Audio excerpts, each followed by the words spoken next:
November 1918. 4 years of brutal trench warfare come to an end, leaving millions dead and the continent in ruins.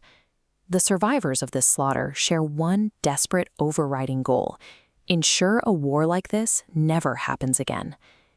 Inside the Hall of Mirrors, the victorious powers draw up the Treaty of Versailles. They force Germany to accept full blame and pay a massive £6.6 billion in reparations. But while the treaty is financially crippling, it leaves Germany's vast industrial heartland largely intact. To enforce this new peace, world leaders invent the League of Nations. The idea is simple: future global disputes will be settled in this room through debate and diplomacy, completely eliminating the need for battlefields. But in October 1929, the global stock market collapses. The resulting Great Depression wipes out savings and pushes unemployment into the millions. Facing domestic disaster, the United States retreats into deep isolationism, and European democracies are suddenly paralyzed by their own collapsing economies. A financially ruined Germany nursing deep resentments, combined with democratic nations too broke and distracted to care about foreign policy, creates a massive global power vacuum. The international laws drafted at Versailles are left without anyone willing to actually enforce them. The first test of this fragile system comes in 1931. Without warning, Japanese forces invade the Chinese territory of Manchuria, eager to seize its rich coal and mineral deposits to fuel their exploding population. 4 years later, Italian dictator Benito Mussolini wants to carve out a new Roman Empire. He orders a modern, well-equipped army to march straight into Abyssinia, known today as Ethiopia. Ethiopian Emperor Haile Selassie travels directly to the League of Nations to plead for help. The member states wring their hands and issue economic sanctions, but they refuse to send a single soldier to stop the Italian advance. Watching all of this from Germany is Adolf Hitler. He correctly deduces that the democratic powers are bluffing. They talk endlessly about collective security, but they will not risk their own citizens' lives to protect distant borders. Emboldened, Hitler begins testing the limits himself. He secretly trebles the size of the German army, unveils a brand new air force, and by 1936, he marches his troops right into the demilitarized Rhineland. Britain and France offer only feeble protests. By failing to stop these early land grabs, the democracies prove to the dictators that international law carries no weight without the military force to back it up. To understand why Britain and France stood by, we have to look at the scars of the First World War. France in particular suffered a declining birth rate and severe manpower shortages. The trauma of losing an entire generation locked their military planners into a strictly defensive mindset. They pour their resources into the Maginot Line, a massive, continuous network of concrete bunkers and steel fortresses stretching along the German border.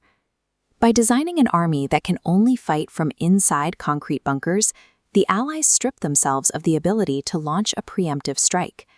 Even if they wanted to march into Germany to stop Hitler's early expansions, they don't have the offensive doctrine to do it. Democratic leaders attempt to manage the crisis through appeasement, a calculated diplomatic effort to buy peace by satisfying Hitler's territorial demands. They believe that resolving Germany's grievances is the only way to avoid another continent-wide slaughter. This policy assumes that Hitler and Mussolini share the democracy's rational fear of a mass casualty war. In practice, the dictators view the West's horror at the prospect of fighting not as a shared value, but as a tactical opening to be exploited. This map shows Czechoslovakia in 1938. Hitler demands control of the Sudetenland, a border region populated by ethnic Germans. But look closely at this highlighted area. It contains a dense network of mountain fortifications that are the only thing standing between the Czechs and the German military.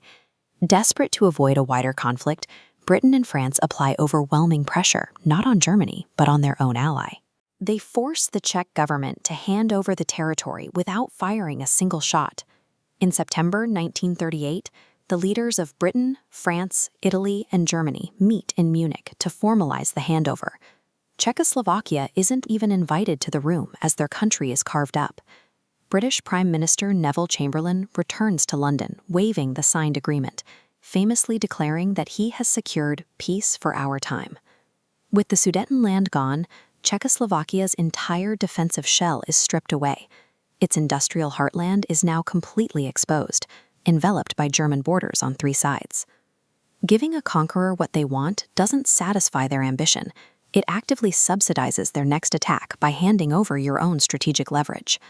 Exactly 6 months after Munich, German troops march into the rest of Czechoslovakia unopposed. The illusion of appeasement shatters. Watching the Western democracies continually cave, Soviet leader Joseph Stalin decides they are completely unreliable allies. To protect his own borders, he seeks a shocking non-aggression pact with his sworn ideological enemy, Nazi Germany. This map illustrates the secret clause of their agreement. The Soviet Union and the Third Reich agreed to invade Poland simultaneously and slice the country right down the middle, splitting the territory between them. On September 1, 1939, Hitler orders his forces across the border. German soldiers tear down the Polish checkpoints, officially starting the Second World War. They attack using a military doctrine known as blitzkrieg, or lightning war. By combining fast-moving tanks, heavy artillery, and coordinated airstrikes, they bypass traditional front lines and plunge deep into enemy territory with terrifying speed. Britain and France finally draw a line in the sand and declare war.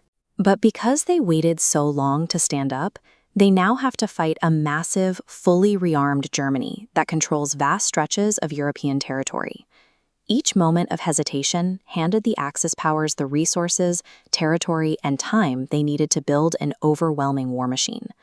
Delaying the confrontation did not prevent the war. It ensured that when it arrived, it was far more devastating than the conflict the Allies had tried so hard to avoid.